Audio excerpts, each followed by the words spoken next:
The corporations have not yet won. Community still exists in small tucked-away areas not often talked about. Artists and businesses beginning to thrive in places thought to be defeated. Dave, I like to call him David Francis. And I, Tom Maslowski, are here to give you a glimpse of what's going down in downtown J-Town. We're going to be interviewing all of our favorite musicians, artists, and business owners that give every ounce of themselves into what they do.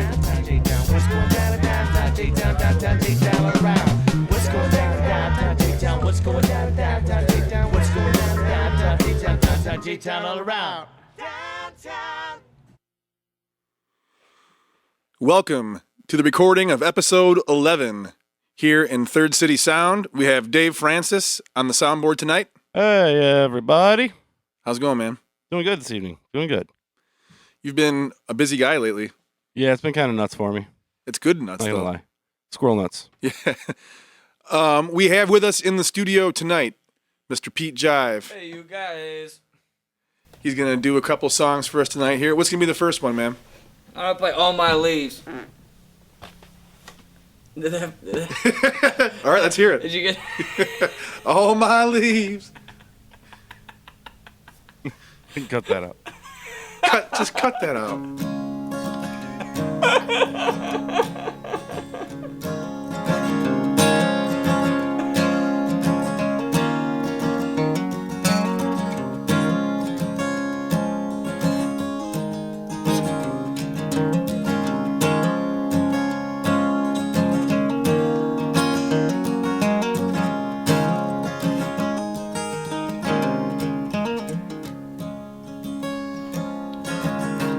All my leaves, they are turning over the clouds, they part over my shoulder. The road that I walk ain't nothing to discuss. Take me for the man I am, not the man that I was.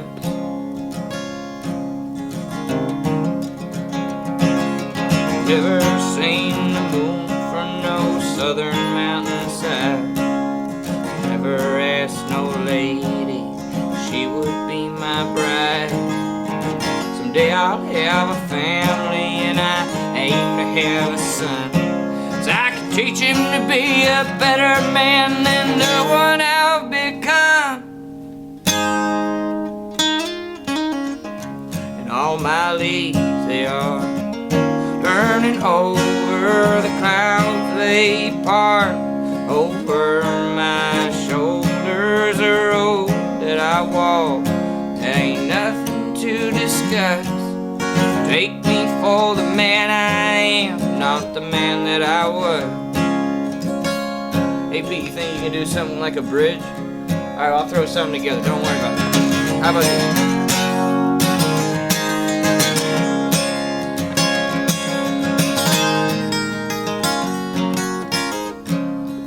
Good enough, man. Good job. Do the verse. Alright, we do it. Well, I'll never have my face on no $100 bill, and I'll never own a gun, but I aim and shoot to kill. All my life is this work that I've done, and I got a lot of more work to do before my setting sun. Yeah. All my leaves, they are turning over clouds, they part over my shoulder. The road that I walk ain't nothing to discuss. Take me for the man I am, not the man that I was. Take me for the man I am, my feet stuck in the mud. That is a good one. There's applause going on back here. Pat and Bridget hung around for a little while to listen to the recording of Pete Jive's interview here with us. Yeah! Good job, guys. Good job! Sorry I fell asleep, man. It's not your fault. Pete was not entertained with what he'd seen with Pat and Bridget. Thoroughly entertained. Come Come on, man. You can't tell him. I told you. Sorry about that. Go ahead and stick that other microphone in your face. Microphone B. please. This one? Yeah. Hey, baby. So, Pete, What's up, man? how long have you been playing that guitar? Just playing it about 15, 16 years. Was that the first guitar you ever had? No, it's not. First guitar I had, Jesus Christ, it was I don't remember. It was a cheap Walmart kind of guitar. I had that. I got that for Christmas when I was young. I think that was the first guitar I ever had. I don't remember how old I was. You've been playing that long, though? Yeah, I have. But I've been playing for a living for about 9 years. You say you got your first guitar when you were like really young. Did you stick with it the whole time? Did you put it down at all? Yeah, I did. I wanted to be a drummer, and so that was my. I took percussion in school, in middle school. So when I was in 6th grade, I started playing drums, and I took drum lessons for 3 years, outside of school as well, and then when it got serious and they told me that I could play the full set, because that was the whole thing, is they told you play the snare drum for I'm sorry, I'm so spacey. No, I know what you mean, though. Don Nudie has the same story. His parents made him play a phone book for a year and a half before he got the snare drum. Exactly. Okay, that makes total sense. Yeah, that's a big commitment to give somebody. So you actually got the full kit then? No, I never did. And the funny thing was the day that finally my drum teacher told my father, because he was still driving me to do the drum lessons, the day that he finally told my father he was approving that I could get a full set, my dad got me in the car, and I guess he told me the story later on, I don't remember, but he said the day that I got you in the car, I looked at you and said, "How much do you want to play drums?" And I said, "I don't know anymore." And so he had a big sigh of relief, because he knew it was probably one of the most expensive things I could probably decide I wanted to play. And the loudest band practice is going to be at your house because you have the drum set. It's a huge parent commitment for sure. Yeah, he was pretty stoked that I decided. I said, "Nah, I don't really care," because it was too much, and I still want to be a drummer. Drums are awesome. I think that I'm the best drummer in the world in the car. When I'm in the car, I can do everything. What is your car snare drum? What do you use? For the snare? Yeah. Sometimes it's my leg, and sometimes it's the top of the steering, like the top of the middle part. You know, the middle part of the steering wheel, like the thing you can hold on to. Yeah, that. Like the horn, basically. Yeah, the horn, I guess. Do you ever incorporate the horn? I mean, my fellow drivers probably don't like when I do that, but sometimes I add the horn in there. No, but I do like to, when somebody's at the red light, I like to honk before it turns green. Just to be a dick. I do that sometimes. I think it's great. You gotta keep it lively. I get a huge kick out of it. It keeps me awake. I don't know why I brought that up, but so that's me. If that ever happens to you, that's probably me. Well, I hope so. That'd be cool. Okay, I'll make sure I do it to you on the way home. I think I'm awake enough to drive home. All right. That's good news. As the train goes off, maybe you should be taking. Was that the train? I thought that was the guitar. No. Oh, cool. You can hear it? Mm-hmm. Oh, hey, that's neat. It's official. So, I'm sorry. How old did you say you were when you started doing the drums? Oh, Jesus. 9, 10, 11, somewhere around there. I didn't, but I do remember the moment I decided I wanted to play guitar. I was watching Korn play. Yes. Oh. The first album? Yeah, I was watching him play in a video, and I saw the one guitarist walking around with the guitar, and I said that would be a lot easier to play something where I could move around. So that was my main reason for not playing drums. Man, you didn't skimp around on that. I remember the first time I saw you play, you opened for the Alex Hoffer band at Two Brothers.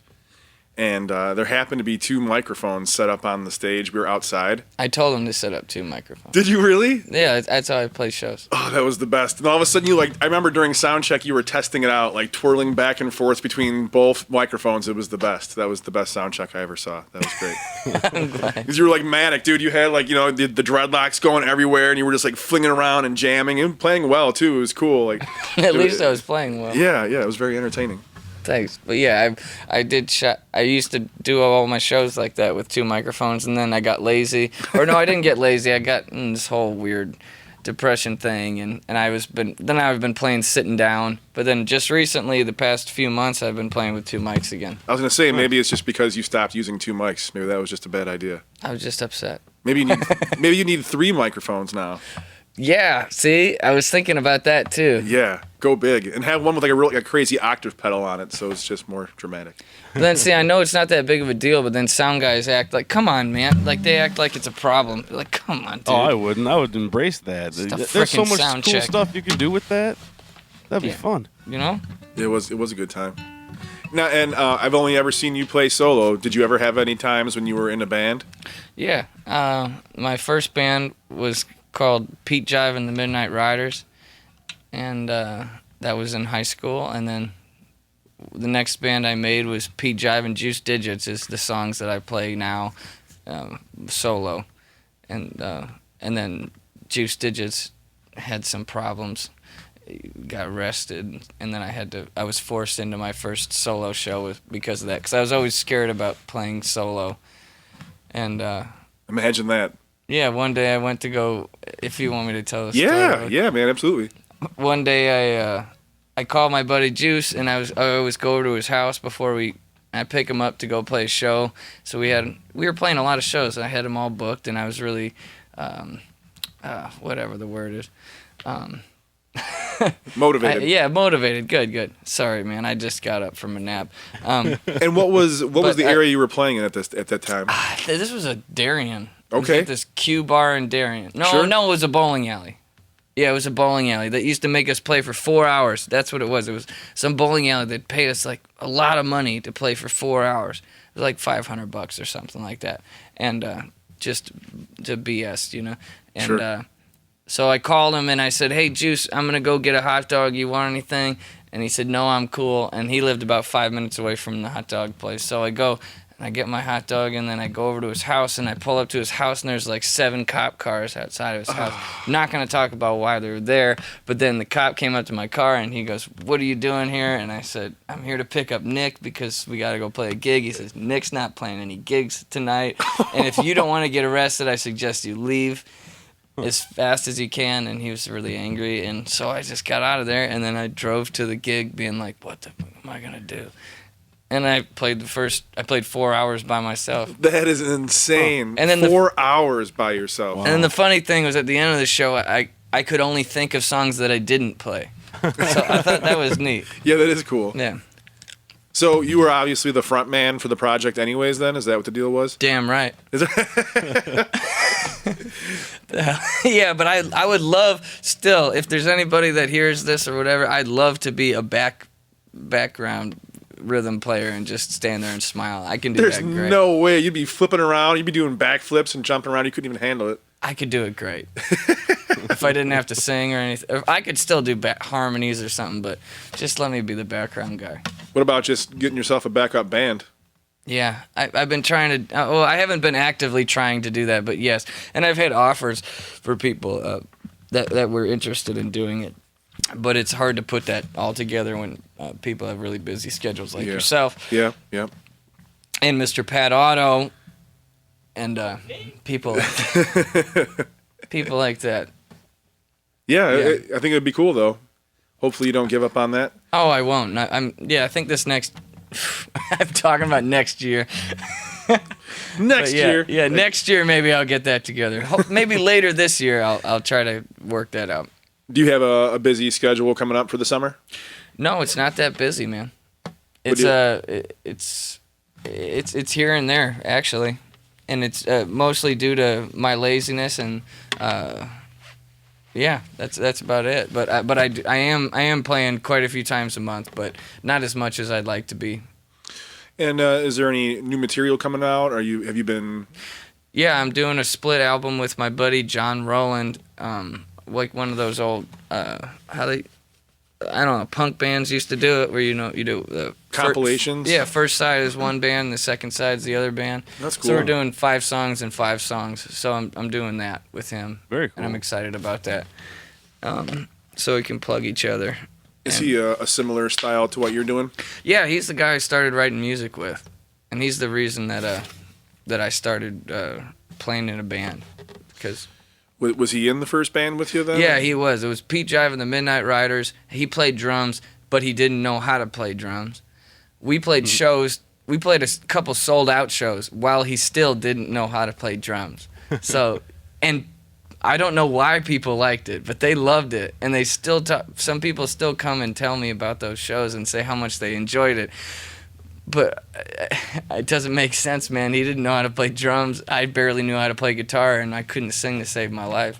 Well, there had to be some saving grace going on there. I think we just looked cool.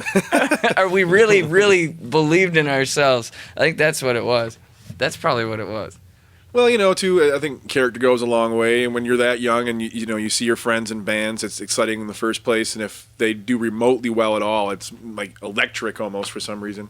Yeah, I think that's what it was. I remember there was, like everyone had the high school battle of the bands, and there was a band called Sour Milk, and the first year they played, I think they had all been playing their instruments for like 3 or 6 months, and they literally didn't know, and it didn't go all that well.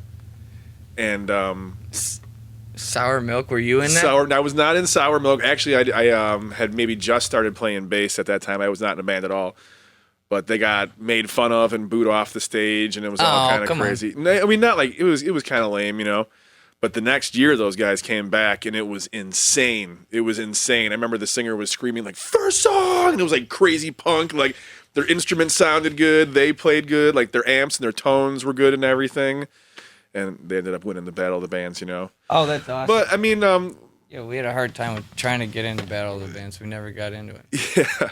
I mean, it's a goofy thing anyways. But, like I say, I think when everyone's just starting off, it's cool enough to just see it happening, And it probably wasn't as bad as you thought either, Well, I did see a video. Oh, so you have evidence. Oh, yeah. That's what made me have the opinion I have now. If I wouldn't have seen that video, I would have said, yeah, we kicked ass. And we were fucking great, but no. I don't know, can I curse on this or no? Yeah, it's okay. Okay. Do you like better being by yourself? What kept you singing solo for so long after the first band fell apart? Making a living, less people to pay out. Is that seriously there's seriously nothing else about it that you liked? No, I like playing with other people a lot. Playing with drummers is rough now because I've been playing solo for so long, and my rhythm, I don't know what the specific thing about my rhythm is, but then when I get a drummer involved, I have to change the way I play a little bit. So if I have a drummer involved, it's different. Playing with other people like Pat that played and you and stuff, I can do it a little bit easier. But I like playing with myself because I can be playing something, and if I decide I play, I do this quite often. I'll start playing a song I'll play the first verse of a song and decide I don't want to play it anymore, and I just go into something else.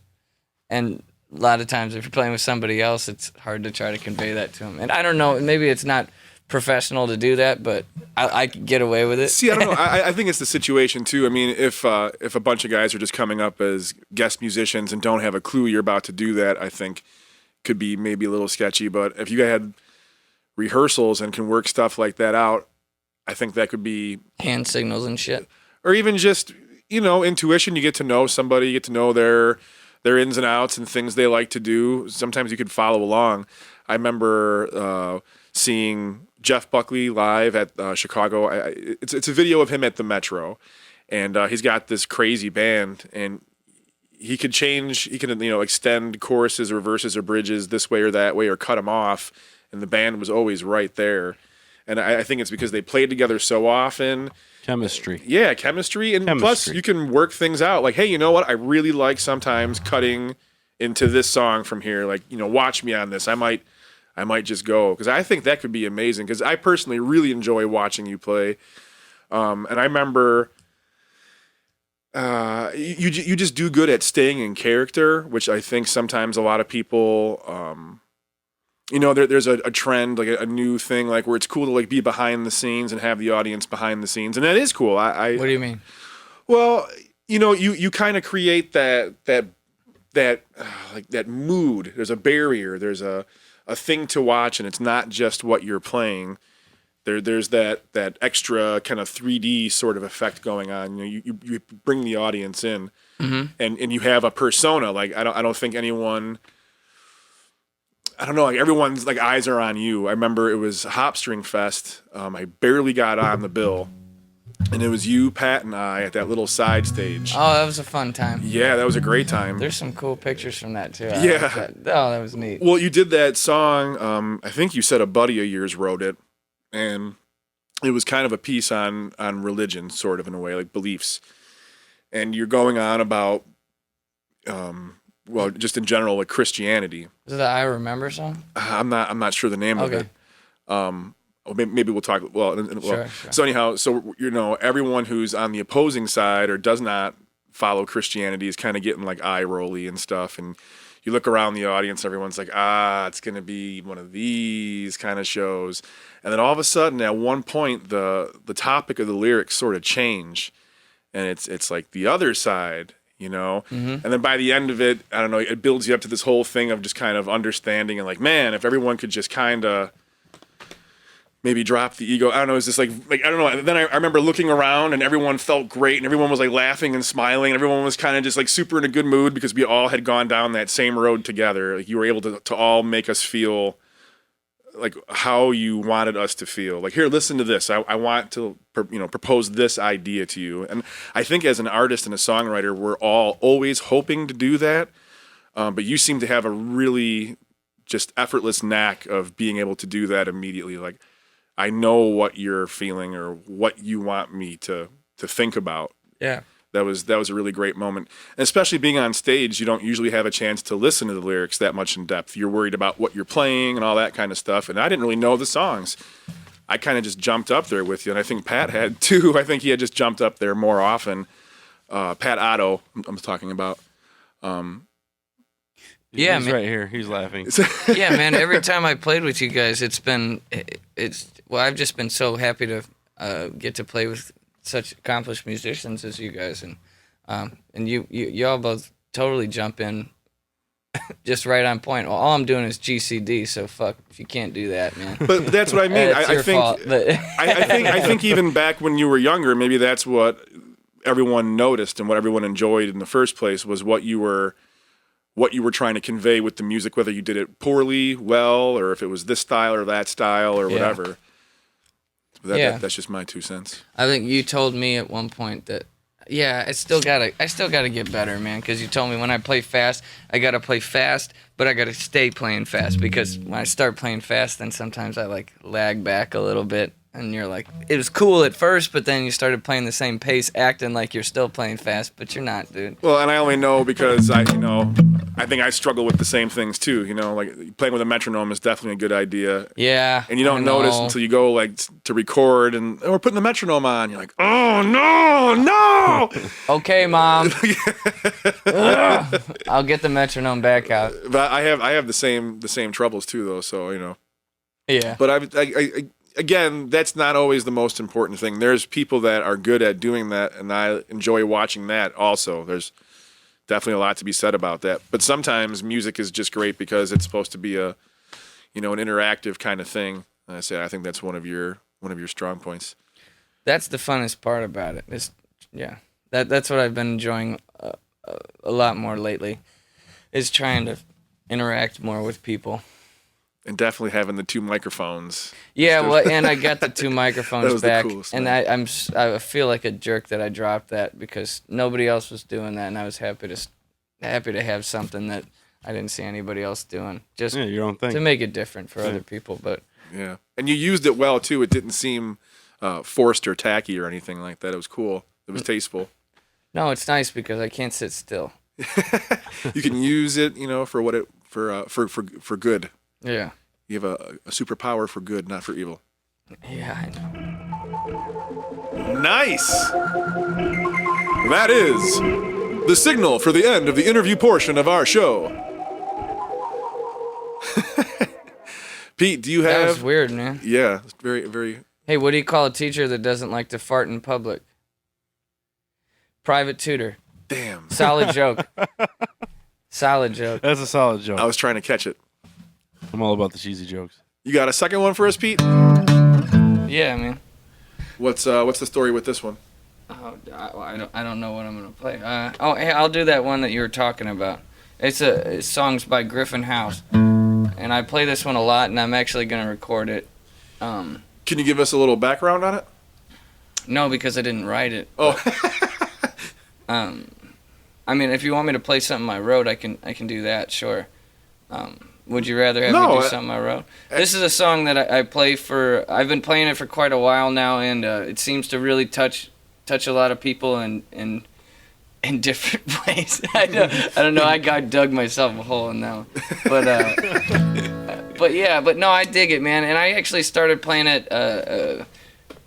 I started playing at the VFW halls, and I've never seen. It's so cool, and it's weird, but to see somebody that, you know, an 80-something-year-old vet, you know, sitting there with an oxygen tank crying because of this song, and he pulled me aside and said that I totally nailed it, you know, and then I had to be like, I didn't write it, though. You're like, but still, you nailed it, you know. It's that delivery. Yeah, so I could do that one, man. But yeah, I've had, this is the song that I get the most, response from. Not the most response from, but people dig this one. So And go ahead and swing that mic out the way. Yeah, there you go, baby.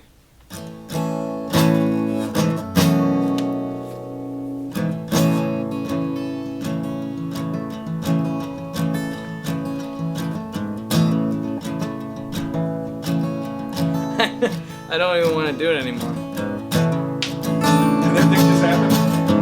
What? Did that thing just happen? Or you changed your mind? Yeah, well, I want to play a different song right now. Go ahead. Alright.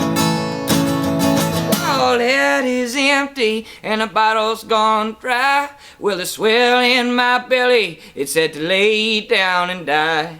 The girl on the dance floor, she's as bright as any day. But on closer inspection, I think I'll look away. Because the pearls on her neck, they were only fishbone. I best tumble home, home, home.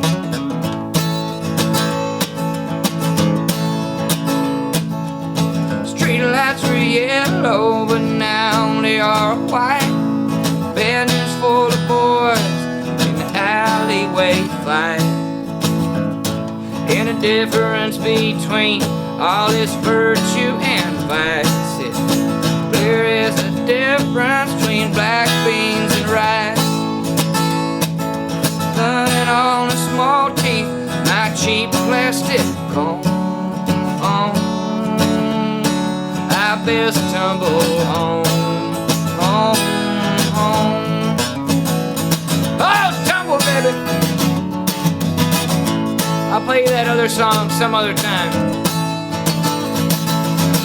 It's not about a girl, man, it's not about a boy. Well, it ain't about that knife fight and the subsequent scars that I got. Ah, yeah. I'm just letting out like a spool of cotton line, flung up in the air in an unsure design. Inches, inches and inches till all of me is gone. I best tumble home, home, home.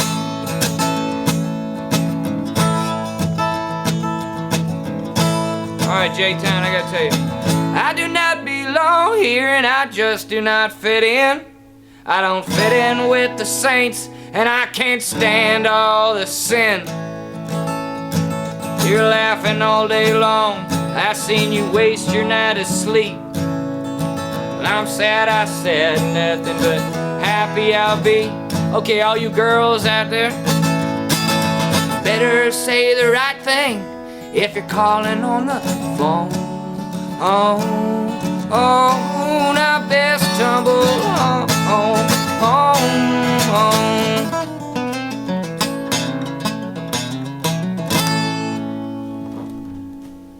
Yes. That was awesome. What was that one called? Tumble home. Is that one on an album already? No, sir. It's on there's a live recording out there of that somewhere. It might be on a.